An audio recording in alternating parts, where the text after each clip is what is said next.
Hoje eu estou recebendo aqui um amigo de muitos anos, eu acho que uns 20 anos mais ou menos, e tem uma história muito interessante na área da apologética, porque ele foi, durante alguns anos da sua vida, testemunha de Jeová e hoje é pastor evangélico.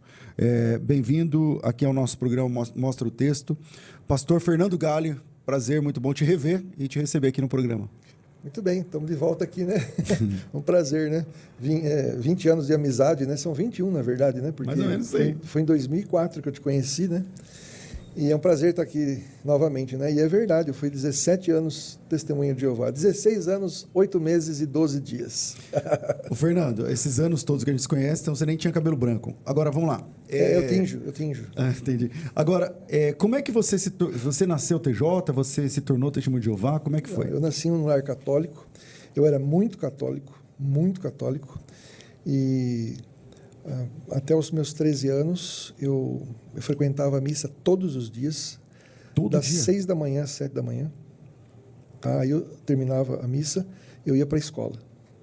Eu era muito católico. Mas tipo, você queria ser padre, essas coisas tudo, não? Não. Eu sempre fui uma pessoa, assim, bem dedicada à fé. Para você ter uma ideia, com 10 anos eu já tinha lido a Bíblia inteira, a Bíblia Ave Maria. Com 10 anos? Com 10 anos. O meu pai, eu era muito arteiro, filho único, né? Mas o meu pai, que Deus já o recolheu, ele tem um costume muito bonito. Antes de se deitar, a gente ir para a cama, ele me pegava pela mão e a gente rezava o Pai Nosso em volta da casa. E quando eu fazia arte... Em volta da casa? Sim. Mas não era nada de mandinga, não. Era um costume, né? Nossa casa tinha jardim em volta, né?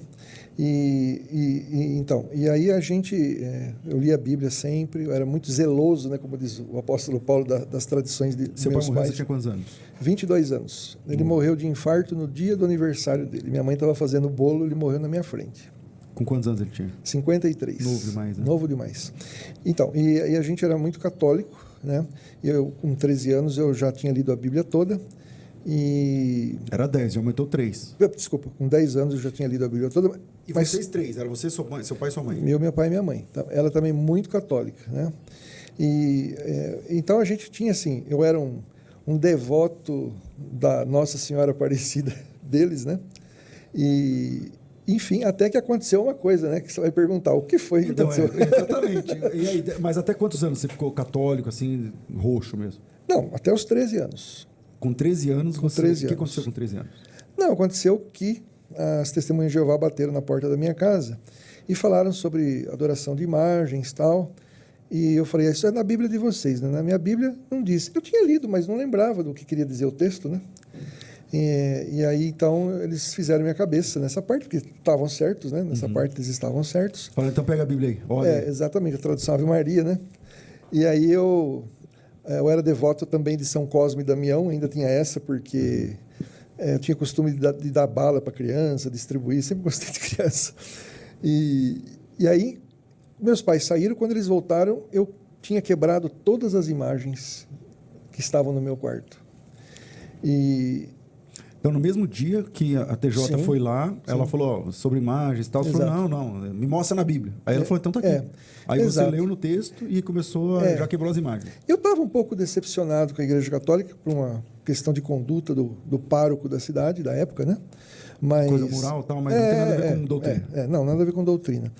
Isso ajudou, né? Mas, então eu acabei começando a estudar a Bíblia com as testemunhas de Jeová. E o jeito envolvente que eles têm de ir até sua casa, se importar com você, é uma coisa que a igreja... No católico não tinha, tal, não sei o quê. Mas como é que teu pai reagiu quando ele chegou? E tua mãe? Eles não gostaram muito dessa ideia, O meu pai, assim, a família dele tinha muitos evangélicos, então para ele, né, tanto faz como tanto fez, né, o importante é que eu continuasse em algum caminho bom, né? Ele achava que tudo era bom. Não achou tão ruim, não? Não, mas a minha mãe não gostou muito, não, né, na época, nem minha família, né? Mas você quebrou os santos que eram seus, do seu quarto. Os meus, do meu quarto, claro. A sua mãe tinha não, continuado. Não, então. aí também não, né? Aí eu não estaria hoje aqui. Exatamente. Mas... E aí você começou a caminhar com os TJs, eles começaram a cantar essa casa em 1983, aí começaram a estudar a Bíblia comigo. E, de certa forma, Porque, veja bem, mesmo que eu tivesse lido a Bíblia toda, eu não sabia interpretá-la, né? Então, é envolvente, sabe? Você fazer perguntas e o camarada dizer ter resposta para tudo, a lá TJ, né? Então, Mas como você não tinha filtro, então a resposta deles te satisfazia ali, coisa que o padre não sabia, não fazia, tal, e a igreja... Aquele método de ler e perguntas e respostas que eles fazem, né? Você é induzido a... O conhecimento que conduz à vida eterna. Eu estudei o Poderá Viver para Sempre, viver para no Paraíso na Terra, né? No paraíso. Exato. E depois, unidos na adoração do único Deus verdadeiro. Eu demorei 3 anos para ser batizado. Porque, de certa forma, às vezes eu questionava algumas coisas. Então, eles tinham um pé atrás comigo. Por isso que eu demorei para ser batizado nas TJs, né? Você percebia, nesses estudos com as TJs, uma preocupação em tipo, extirpar já logo essa questão de trindade, de divindade de Jesus? Qual é que, hoje, de fora... Qual era a preocupação da TJ nos encontros? Na verdade, o livro Poderá Viver para Sempre, já no capítulo 4 ele abordava isso, o título era Quem é Deus. Então, praticamente, nas 8 primeiras lições, eles já tocavam nesse assunto. Mas eu, naturalmente, levei esses questionamentos já no começo, porque a minha família falou, peraí, as Testemunhas de Jeová não creem na Trindade. Né? E aí eu falei, não, mas eu vou conversar com eles, né? E eles deram para mim uma revista de 1981 e mais outros livros que falavam, né, se devemos ou não crer na Trindade. E aquilo para mim me pareceu muito convincente, né? Como é que Jesus pode ser Deus se ele morreu por mim e Deus não morre? Né? Como é que o Espírito Santo pode ser uma pessoa se eu posso ser batizado no Espírito Santo? Né? Se eu posso ficar cheio do Espírito Santo? Se eu sou ungido com o Espírito Santo, essas expressões assim não se coadunam, né? Com uma pessoa. Com a pessoa, né? E então eles, depois, já estudando há um tempo, uma revista de agosto de 1984 fez argumentos muito interessantes contra a doutrina da Trindade, e aí eu falei que eu ia ser um expert contra a doutrina da Trindade, um atafoninha na vida, né? né? E depois eu desenvolvi argumentos mais fortes contra a doutrina da Trindade, de modo que eu desafiava pastores nas portas das igrejas. Você ia nas portas das igrejas? Sim, com certeza. Quando terminava o culto, eu mandava chamar o pastor para vir debater Trindade comigo. E você é moleque, novo? 16 anos, 17 anos. Eu fui batizado, tinha um peitudinho lá. Mas por que isso, né? Os caras até gostavam, né, de fazer o debate. Era o pastor, uma roda enorme, né? E eu questionando, né? Não, como é que Jesus pode ser Deus? O senhor adora Deus, mas Jesus é Deus e homem, então o senhor está adorando a humanidade de Jesus também? Que conversa é essa, né? Cada argumento interessante, né? E aí os caras ficavam sem resposta mesmo, né? Falavam que era mistério, a saída era falar, não, espera que o Espírito Santo vai mostrar para você, porque quando a gente começava a apertar, o pessoal não estava preparado, né, para alguém que se dizia, né, um estudioso contra a doutrina da Trindade. E o mais engraçado é que eu achava que eu estava arrebentando, né? Não, mas nesse contexto, você conseguia alguns sucessos? Tipo assim... Eu levei 18 batistas para o Salão do Reino. Só da Igreja Batista foram 18. Você arrastou 18 batistas. Que deixaram de ser evangélicos. Exatamente. E se tornaram testemunhas de Jeová. Batista, fora o e resto quanto que tempo? Eu não lembro. Não, no tempo que eu fui testemunho de Jeová, quase 17 anos. Entendeu? Você ia lá no Batista buscar o pessoal? Pois é. Entendeu? Caramba, eu não sabia disso, Fernando. E dentro das TJs há uma escala, assim, né? Como é que funciona lá? Hoje mudou. Só para te dizer, teve até pastor assembleiano. Que você levou? Opa, pastor da Assembleia de Deus. Tinha um presbítero da Assembleia de Deus que foi com a família inteira, entendeu? E sempre o assunto era Trindade. Era o quê? É o carro-chefe, porque é assim, o Testemunho de Jeová, ele só sabe conversar sobre Trindade. Se você chamar ele aqui para falar, por que você não é filho de Deus ainda? Você só vai ser daqui 1000 anos. Ele puxa o carro, ele não conversa sobre isso. Entendeu? Mas se fosse Trindade, divindade de Jesus... na hora. Porque isso aí... Por que é fácil uma Testemunha de Jeová questionar a Trindade? Porque é o seguinte, a Trindade nós sabemos o porquê, não o como. O porquê porque está na Bíblia. Que nem Deus não tem princípio. Esse é o porquê. Por que ele não tem princípio? Porque a Bíblia diz que ele de eternidade e eternidade ele é Deus. Esse é o porquê. Agora, como? Como é que ele consegue não ter princípio nem fim? Eu não sei. Você explica? Não tem como explicar. Então, a Trindade é a mesma coisa. Nós sabemos os porquês. E as perguntas que as Testemunhas de Jeová questionam contra a Trindade é como. Não, como é que pode ser Deus se? É o como. E o como a gente não sabe. A gente sabe Se o você porquê. perguntar para TJ um como, também eles não vão saber. Sobre aquilo que eles defendem, por exemplo, que Deus é eterno. Como? Eu também não sei. Então, Também não sei. Como é que Deus, por exemplo, proíbe transfusão de sangue e ele iluminou o corpo governante a proibir transfusão de sangue só em 1945, se desde 1822 nos Estados Unidos as transfusões de sangue já eram aplicadas? Como pode ser um negócio desse? O como eles não sabem, eles vão tentar falar o porquê. Não, porque a Bíblia diz que a luz brilha mais e mais.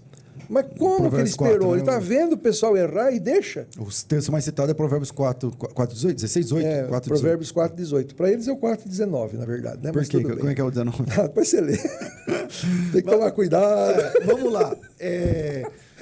Lá nas TJs, você era solteiro, né? Aí solteiro não pode. Como é que é para você as escalas ministeriais? Como é que funciona? Não, eu era pioneiro auxiliar. Na época a gente trabalhava 60 horas por mês, de casa em casa. Depois eu entrei na faculdade, aí eu fui ser pioneiro regular, porque lá era um campo vasto, né? Qual a diferença de pioneiro? O regular trabalha 3 horas por dia de casa em casa ou visitando pessoas. Então, segunda a sexta? Não, qualquer dia. Você vai trabalhando, você tem que fazer 90 horas por mês. Né? O último mês você descansa. Tá?